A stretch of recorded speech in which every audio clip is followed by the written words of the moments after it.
d'aujourd'hui. Bonjour à tous, il est 15 h, bienvenue dans ce bulletin d'information, voici les titres.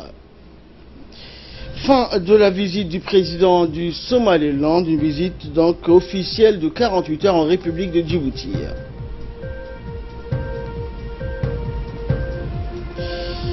Et signature d'une convention pour le financement de la seconde phase des forages géothermiques entre le ministère des Finances et le FADES. Et l'armée syrienne accélère donc sa progression vers Idlib.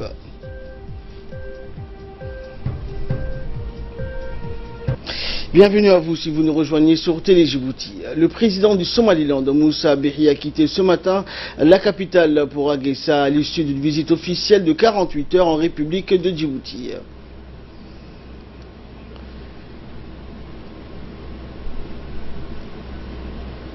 À son départ, donc, il a été accompagné à l'aéroport international de Djibouti par le chef de la diplomatie djiboutienne, Mahmoud Ali Youssouf, et salué par plusieurs membres du gouvernement et hauts responsables djiboutiens et somalilandais.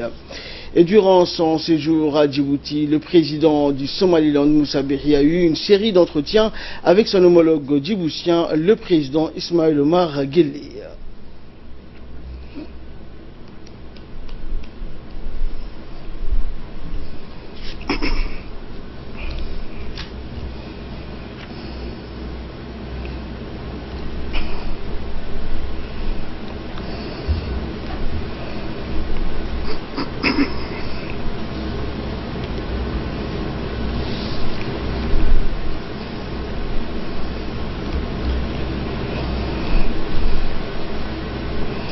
Et le président du Somaliland était arrivé donc à Djibouti à la tête d'une forte délégation. Sa visite a permis de consolider les liens entre Djibouti et le Somaliland qui partagent une frontière commune et ont les mêmes attaches culturelles, sociales, ethniques ou familiales, les deux parties ayant décidé de promouvoir leur coopération bilatérale dans les domaines économiques, commerciaux, sécuritaires et autres.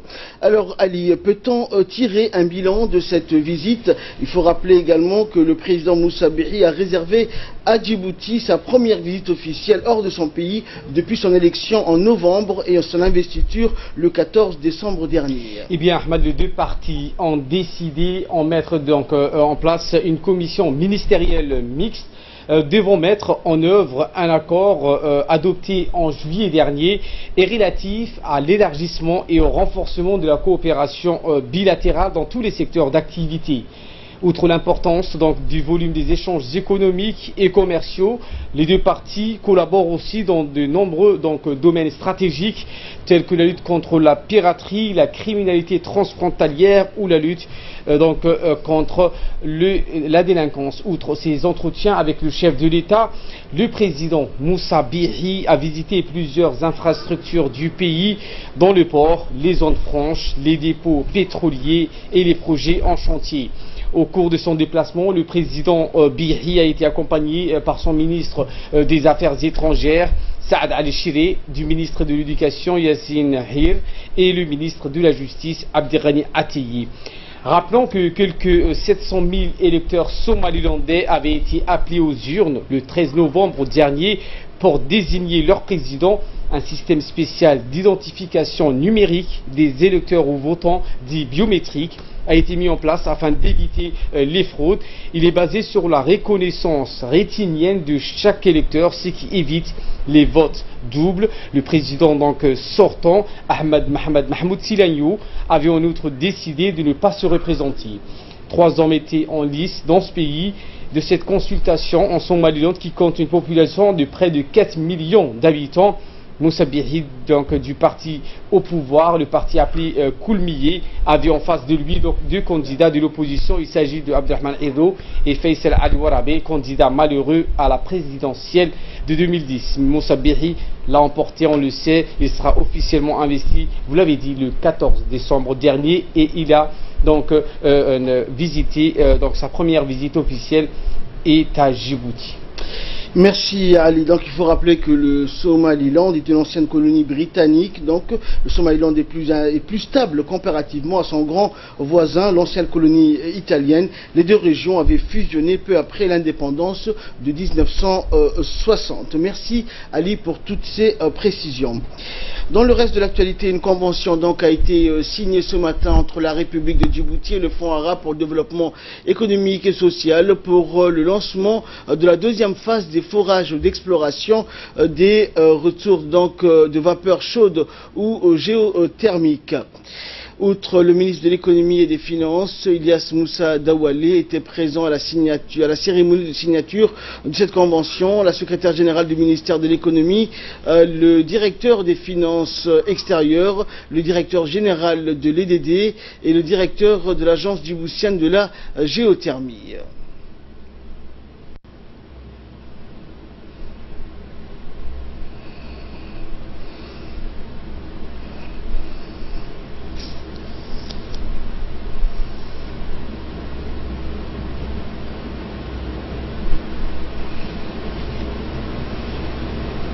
Et lors d'une courte intervention, le ministre de l'économie et des finances a souligné que Djibouti compte énormément sur les énergies vertes, dont la géothermie, pour asseoir son développement économique et permettre également la création d'emplois. Nous l'écoutons.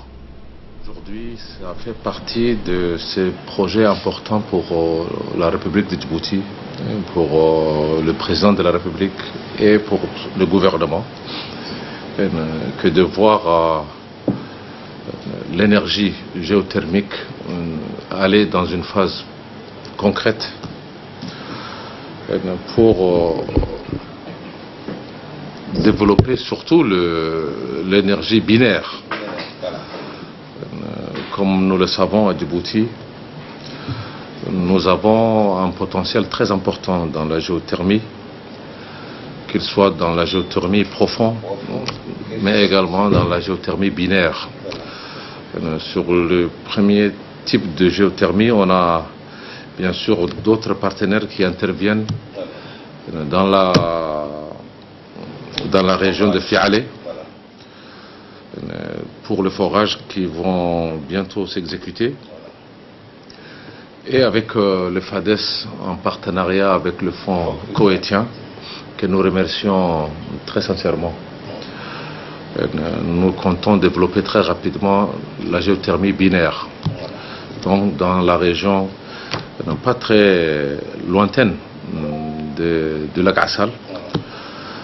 Et nous savons que plusieurs projets sont d'ores et déjà en phase de lancement, notamment dans la production du sel qui a commencé, mais également toute l'industrie dérivée du sel, avec le projet qui vient d'être également mis, la première pierre a été mise lors de la cérémonie par le président de la République sur le bromure de sodium, mais également plusieurs autres industries doivent venir à côté. Nous aurons dans cette région de lac Assal tout un écosystème industriel, économique, qui va nous permettre de vraiment rendre cette partie de Djibouti une zone très dynamique, vibrante, en termes de création de richesses, mais également la plus importante en termes de création d'emplois. C'est l'objectif principal recherché par le gouvernement de Djibouti. Et dans le cadre de la consolidation des réformes pour l'amélioration du climat des affaires, les différents départements ministériels concernés se sont réunis aujourd'hui au Palais du Peuple.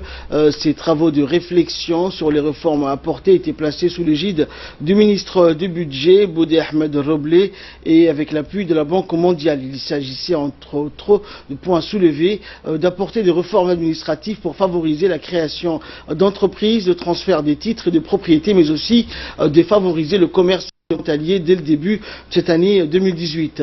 Outre le ministre du Budget, ont pris part à cette rencontre le ministre des Investissements, le ministère du Travail, du Commerce, des autorités des ports et des zones franches, l'ANPI, les douanes et la direction des domaines et de la conservation foncière. La République de Djibouti figure parmi les pays situés au sud du Sahara, donc qui ont mieux réglementé les textes de loi pour favoriser les échanges économiques et le commerce en général. Et le ministre du Budget, Bodé Ahmed Roblé, a dans son intervention donc rappelé que le rapport Doing Business consacre Djibouti à la première position des pays réformateurs du groupe MENA, Moyen-Orient et Afrique du Nord. Plus loin, il a souligné qu'une matrice de réforme devrait voir le jour pour la prochaine édition de Doing Business. On l'écoute. Les 10 indicateurs sur la facilité des affaires sont la création d'entreprises, l'obtention d'un permis de conduire, le raccordement de l'électricité, le transfert des propriétés, l'obtention de prêts, la protection des investisseurs minoritaires, le paiement des impôts, le commerce transfrontalier, l'exécution des contrats et le règlement de l'insolvabilité. Le rapport Doing Business 2018 a été publié le mardi 31 octobre 2017 au siège de la Banque mondiale. La République de Djibouti gagne 17 places par rapport au classement de l'an passé. Il doit se rendre au fait principalement d'avoir opérationnalisé le guichet unique qui regroupe les représentants des 15 organismes publics et parapublics concernés par la facilitation des affaires, notamment la création des entreprises avec moins de procédures, moins de temps et moindre coûts, avec la suppression de droits de patente et la réduction drastique des frais d'immatriculation au registre des commerces. Cette amélioration procède également de l'introduction des règles plus souples pour l'obtention des permis de construire, le renforcement de la protection juridique des investisseurs, la création d'un tribunal commercial pour plus de transparence et de célérité du règlement des litiges commerciaux. La réorganisation pour les audiences préliminaires, d'avoir réduit le temps de résolution des litiges commerciaux. Le délai d'exécution des contrats y sont par ailleurs passés de 925 à 740 jours. Enfin, la baisse des frais notariés pour la constitution d'une société de frais de transfert des propriétés ont permis de diminuer le coût lié à la création des entreprises et à la cession d'un bien. Toujours en nouvelle nationale, l'équipe mobile de la Caisse nationale de sécurité sociale en charge des enregistrements et de délivrance des cartes d'assurance maladie universelle a élu domicile ce matin au quartier général des forces de la police nationale. Les opérations d'enregistrement vont durer près de 3 semaines pour établir les cartes AMU qui permettront aux agents, comme les officiers de la police, de bénéficier d'une couverture médicale complète. Il s'agit pour la CNSS de renforcer sa politique de proximité en faveur de ses affiliés en produisant sur place des cartes AMU. La CNSS se fixe comme objectif, en ses débuts d'année 2018, de rapprocher ses prestations sociales et médicales à ses usagers au fin de mieux le servir. Pour le lieutenant-colonel Samatar Hassan Farah, médecin de la police, donc et leurs familles pourront bénéficier désormais des soins dans le cadre de l'AMU, surtout en ce qui concerne les soins hospitaliers. Pour le soin des bases, a-t-il expliqué, la police possédait ses propres centres médicaux, mais avec la carte, a-t-il ajouté, la CNSS prendra en charge surtout les soins spécialisés et hospitaliers. Sont consultés dans le centre de santé de la police nationale, que ce soit en ville ou bien que ce soit à l'école de police de Nagat. Maintenant, les médecins de la police nationale, pour les cas où il faudra envoyer vers des spécialistes qui se trouvent dans les hôpitaux, nous donnons des bons de consultation et les gens partent dans les hôpitaux avec leur carte CNSS. Merci à vous. Et dans le cadre donc du projet de l'employabilité de la main-d'œuvre djiboutienne, la première formation sur les compétences de base en employabilité et en entrepreneuriat a été lancée aujourd'hui. Donc l'ouverture officielle a été décorée par la présence des cadres du PED, le directeur général de la NEFIP, du préfet de la région d'Arta, ainsi que le président du conseil régional. Et pour une première, cette formation comprendra 30 jeunes non diplômés issus de la région d'Arta, Ouéa et d'Amerjo qui bénéficieront de l'expertise des formateurs de l'ANEFIP. Celle-ci sera suivie par plusieurs autres formations qui atteindront 380 jeunes d'Arta, 200 d'Ouéa et pendant l'année 2018. Et à la fin de cette formation, les jeunes seront mieux qualifiés pour la recherche d'emploi ou le lancement de leur propre entreprise. Et sous l'égide du secrétariat d'État à la jeunesse et au sport se sont déroulés hier au stade du roi Fahad à Balbala les préparatifs donc du dialogue national entre le chef de l'État et la jeunesse. À cet effet, le comité d'organisation a rencontré les jeunes du quartier donc en vue de les préparer à cette rencontre. Il est à noter que ce grand débat inédit entre la jeunesse et leur président se tiendra fin janvier. Les échanges interactifs entre ces jeunes et le comité d'organisation ont porté sur les questions pertinentes à soulever lors de cette rencontre. Des jeunes se sont succédés pour prendre la parole. Ils n'ont pas manqué de mettre l'accent sur la nécessité de la mise en place d'une politique équitable favorisant l'intégration de la jeunesse djiboutienne dans le processus de développement socio-économique. Ils ont évoqué le besoin de voir se développer plus de centres récréatifs et éducatifs, de loisirs et de jeux, ainsi que des espaces verts. Rappelant que les nombreuses questions soulevées par les jeunes au cours de leurs interventions sont retenues par le comité d'organisation qui en fera un document de synthèse. Ce document contribuera à la formulation de futures recommandations. Et pour clore l'actualité nationale, dans le cadre de la lutte contre la contrebande sous toutes ses formes et agissant sur des renseignements recoupés, les gendarmes de la brigade de Cheikh Moussa ont suivi une piste leur permettant de démanteler un réseau de contrebande de cigarettes. Ainsi, hier, donc vers 22 h, les gendarmes de la brigade de Cheikh Moussa ont lancé une opération dans les faubourgs de Balbala, notamment derrière le complexe sportif du roi Fahad. Au cours de cette opération, les gendarmes de cette brigade ont intercepté un véhicule à usage taxi correspondant au signalement donné. Une fouille minutieuse effectuée dans ce véhicule a permis la découverte de 6 cartons de cigarettes de contrebande de marque Benson. Les gendarmes ont également interpellé le propriétaire de cette marchandise de contrebande ainsi que le conducteur du taxi. Ces derniers seront traduits devant la justice pour répondre de leurs actes. Par ailleurs, le haut commandement de la gendarmerie informe la population que les gendarmes ne ménageront aucun effort de jour comme de nuit pour faire face à ce trafic qui porte gravement atteinte à l'économie du pays. Et de là, nous passons à l'actualité africaine et internationale avec Fardous Hussein. Bonjour Fardous. Bonjour. Alors le Nigeria, Fardous, a entamé des vols donc, pour évacuer des milliers de ses citoyens de la Libye, des évacuations qui se poursuivront jusqu'à ce que tous ceux qui veulent rentrer chez eux le fassent, a déclaré le ministère des Affaires étrangères nigérian. Eh bien, Ahmed, donc les Nigérians ont récemment été le plus grand groupe parmi les migrants africains voyageant en Libye à essayer donc de passer en Italie par voie maritime depuis que les factions armées locales et les gardes-côtes libyens ont commencé à empêcher plus de migrants donc de partir en juillet de l'année dernière. Un grand nombre ont été pris au piège en Libye où ils sont souvent confrontés à des conditions extrêmes et à des abus.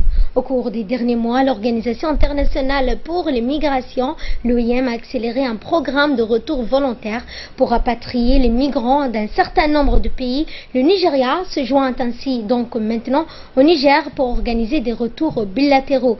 Le Nigeria s'attendait à rapatrier environ 5500 migrants, mais la situation sur le terrain a rendu le nombre réel difficile à déterminer. Et toujours dans l'actualité internationale, l'armée syrienne, Fardous et ses alliés ont progressé en direction d'un aéroport militaire d'Idlib, une province du nord-est de la Syrie, essentiellement contrôlée par une coalition djihadiste menée par l'ancienne branche d'Al-Qaïda. Tout à fait, donc la progression de l'armée syrienne et de ses alliés, appuyée par l'aviation russe, s'est accélérée à Idlib, le dernier fief djihadiste de Syrie, avec la prise de Sinjar, la plus grande localité du sud-est de cette province. Les troupes gouvernementales sont désormais à moins de 15 km de l'aéroport militaire d'Abu Zuhur qu'elle avait donc perdu en 2015. Dans un communiqué publié par la coalition djihadiste, donc la coalition djihadiste reconnaît que les pertes territoriales et promet que l'offensive de l'armée syrienne ne sera pas une partie de plaisir. Les troupes gouvernementales ont déjà repris en 3 semaines quelques 60 villages de la localité, dont 8 pour la seule journée d'hier. Merci Fardous pour toutes ces explications. C'est la fin de ce journal. Merci à vous de nous avoir suivis. Excellent après-midi sur Télé Djibouti.